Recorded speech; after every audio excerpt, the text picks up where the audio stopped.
Welcome to Impact Uganda. I'm Victoria Sabia, and today we focus on children Reach Out Uganda, a force for good since 2009, born from compassion and driven by integrity.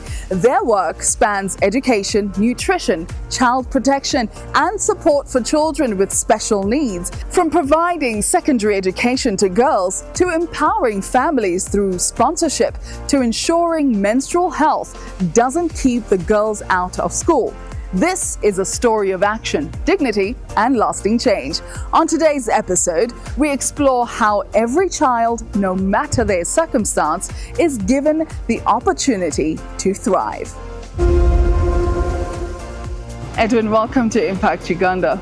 Thank you, Victoria. Absolutely. Now, you're the team lead of Children Reach Out Uganda, and you've been existing since 2009. What has been the core mission of Children Reach Out? And tell me a bit about the establishment story. Our mission is to see every child gets an opportunity of being in school and not being attended to. So I thought in myself, because I really wanted to have a purpose on why. I was supported while growing up by different people, so I truly wanted to have a purpose of maybe supporting somebody. So it sounds to me that you had a history of your own personal experience of, where you grew up. Is that how you identify some of the children that you reach out to? How do you get to know these are the children that need help? We actually identify children, I think, in two ways or three ways. That we usually have what we call catch-up program, where we give children an opportunity of being receiving literacy. So every weekend, usually we have children coming from different communities, about 200 that turn up just in one small room, just to know how to write, how to read, how to listen, how to speak, and how to count. That's the reason why they come. So there we truly know that this person is not in school, maybe for quite some time. And usually we give them an opportunity through the people we work with or volunteers. And all our children usually have to go to government schools because it's cheaper and it's sustainable. Yeah. Take me back to how when you started. Remember the first children that you helped? Take me back a bit to there. I'm happy to say some of the children that we started with, today they are at the university. And you're going to talk to one of them today, and I'm happy. I can't wait to hear his story. One of them is called Elisha Malay. He was there on the first day. Yeah. Wow. Now, looking at some of the programs that you came up with, tell me more about them. We have a literacy catch-up where we teach children how to read, how to write. So these are kids that come from, do they have a background in education? Or just no education at all? Trust me, some of them have no idea of what school is like. Okay. So they usually come and we do children literacy with them. At what age is this normally? Children come as young as 2. Wow. They start coming. Okay. Yeah. Because they are too young, some of them it's open doors for them, or they get to know how school will be like when they start school. What are some of the biggest challenges that you face with running the organization, making sure that kids go to school? And that's not the only project. I know that you deal with sanitary pads, making sure that the girls go back to school as well. So much. What are the challenges that you face so far since 2009? One of the challenges we face is when I was starting, people didn't really trust me. For real, but today we celebrate about 15,000 children that we have reached. 15,000 children? Yeah, over the years. And then we also celebrate, we have 50 girls in secondary school. We are in a community where most girls were not advancing to secondary level because it was a bit expensive. But today we celebrate 50 of them in secondary school. Wow. And you're going to have an opportunity of speaking to some of them. Now, when you look back there another challenge that we faced is we didn't have much resources. Okay. And then the funding part, but at least we kept on pushing with the little that we had. And today we are so grateful seeing about 200 children have to go to school every term. Yeah. When you look back and you see the organization right now, did you think you will come to where you are now? Actually, it wasn't my dream. All I wanted is maybe they come, we teach them, and then they go. I never had to think through that they'll go to the university, because I didn't expect money to just be available. Yeah, because we didn't have a budget. So my dream was not them going to the university. I thought they would just come, do the little that in my capacity, and then they go home. But today, look where the Lord has brought us. Well, Edwin, thank you so much for sharing your story. Maybe. Thank you so much, Victoria. There is so much more to uncover about how children Reach Out Uganda is transforming lives, from classrooms to even communities. Stay with us. You're watching Impact Uganda.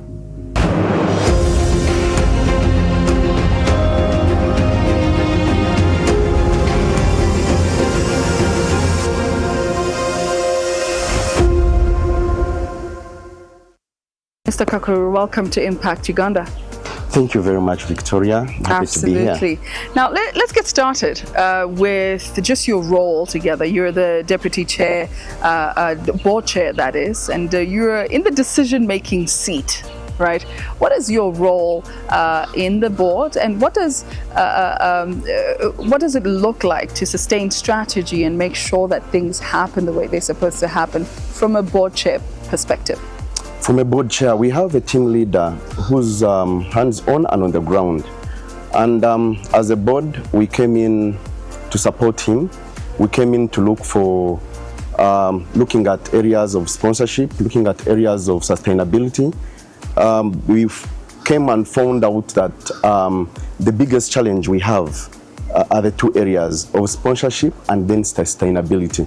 Like our motto says, it's all child, every child matters, and then we are looking at that in the near future we are looking at least covering like 50% of the community children going to school, and they are healthy, and then it's inclusive that every child, whether challenged by disabilities, challenged in any way, has to go to school. Absolutely.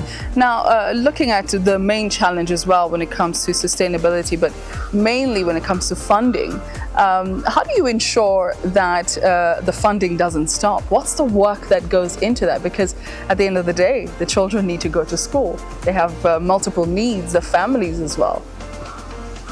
Okay, thanks to the partnerships we are having already, thanks to the few companies that have come up, and we are based on individual sponsorship. And before you come into Children Reach Out, before you are listed as one of the sponsors, we make sure that you pay a visit, we make sure that you go through the details of why the sponsorship. We come to meet the families. It's a community based, and the parents are purely and actively involved in this. So it's a community based, and the leaders also have helped us to make sure that they explain, and they also make sure they play their part in the sustainability of the funding coming in. I mean, you have many successful stories. I know that there's a young man who started with the organization and is already in university, and there are many other children that are coming up that are coming from Children Reach Out. I guess my question would be, are you proud of the work that you have done so far? Yes, please. Personally, and I'm proud, and I would want to challenge most of us that if nobody touched you in life, where would we be? And that's the question I normally ask myself.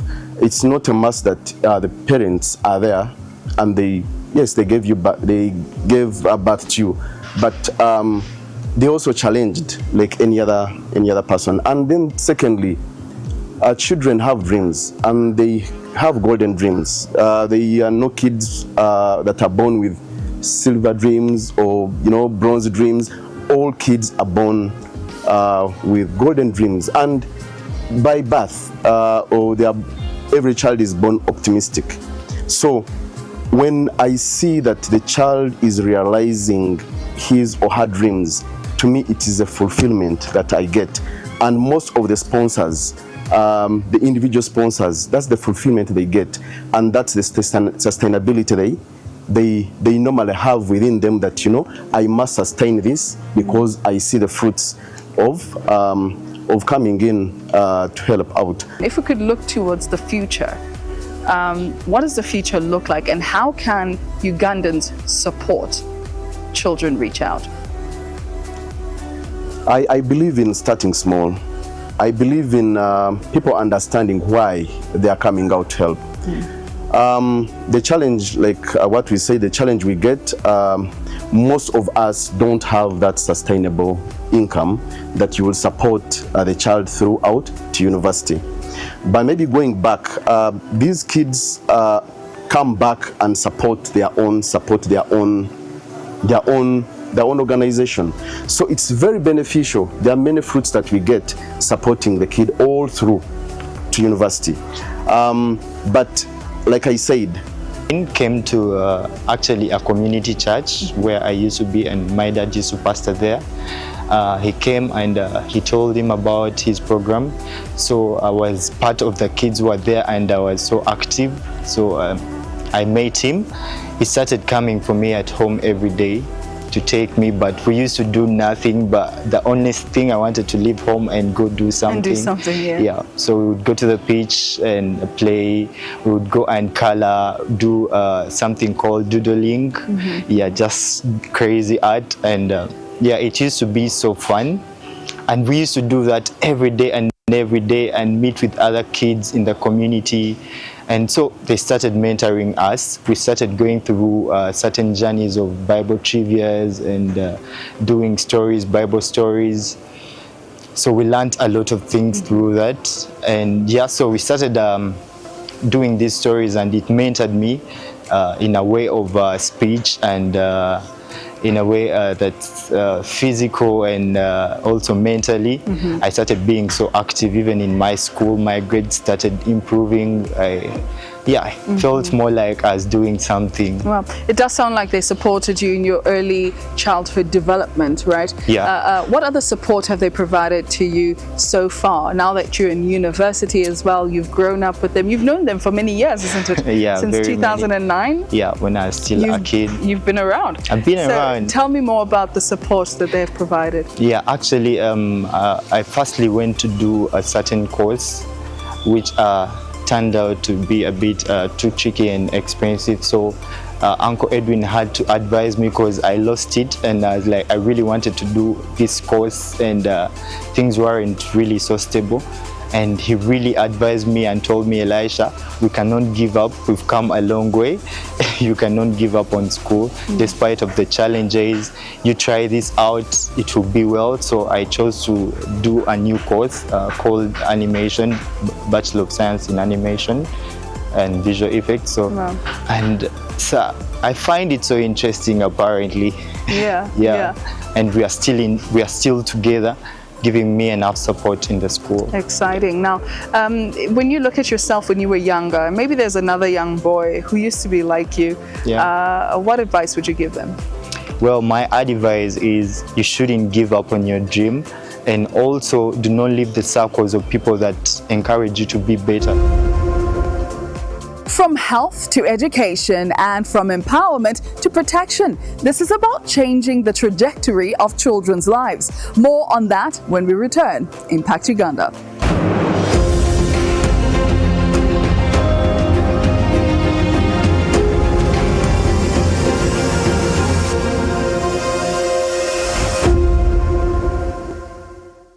Thank you for staying with us on Impact Uganda. I'm Victoria Sabia, and this conversation is about more than projects and programs. It's about possibility, dignity, and the belief that every child matters. Let's continue. I'm excited to know about your journey. How did you become part of Children Reachout Uganda, and how have they supported you? I joined Children Reachout Uganda when I was young, through the literacy program. You may. Where were you in your life? Can you just share what was going on in your life by the time they got you? I wasn't able to go to school always. So one Saturday, because we usually have them on Saturdays. So one Saturday, they came, they identified me, asked some few questions, I answered. So that's all. How did your family feel, your parents especially, when they finally told you that they're going to be paying your school fees, taking care of you and everything? Excited. Yeah. Because now they don't give me anything, everything. What does your dream look like? What is your dream? What do you want to do? What do you want to be? I want to do law. I want to become a lawyer. Wow. I want to defend the people who don't know their rights. The reading camps, the children's gala, teach children how to stop violence, to avoid violence. Tell me about your life before Children Reaching Out. What was going on? Where were you? What was life like? Life was quite hard. I stayed with my mom and my brother, so she could struggle to get school fees, pay rent. And I started from Nankurebe Junior School. That's when I met Uncle Edwin. Now that you are part of Children Reach Out, what kind of support did they give you, and tell me more about that? Now that I'm part, I get school fees, scholastic materials, sanitary products, clothes, gifts. Probably. Even gifts? Yeah. Wow. And I'm even trained, so That's I amazing. do many things. Yeah. Now I'm able to do certain things like marketing. That's beautiful. And so you Also get skills. do you want to become an important person? Yes, please, I want. What's your dream? I dream. I want to become an ophthalmologist. Emma, what? An ophthalmologist. What is that? Doctor who treats eyes. Probably they do surgeries on eyes. Okay, okay. Is that different from an optometrist? They're quite different. Is it? That's so interesting. Well, I look forward to seeing you achieve that. I've been asking the other girls, what advice would you give to the girls watching you right now who feel like they want to give up? I want to tell them that they shouldn't give up. They shouldn't lose hope. Because the moment you lose hope, everything is gone. You've been watching Impact Uganda, and I'm Victoria Sabia. Today, Children Reach Out Uganda reminded us what happens when compassion meets action. Children are empowered, families are uplifted, and communities are transformed. Thank you for being part of this journey, and until next time, let's keep making an impact together.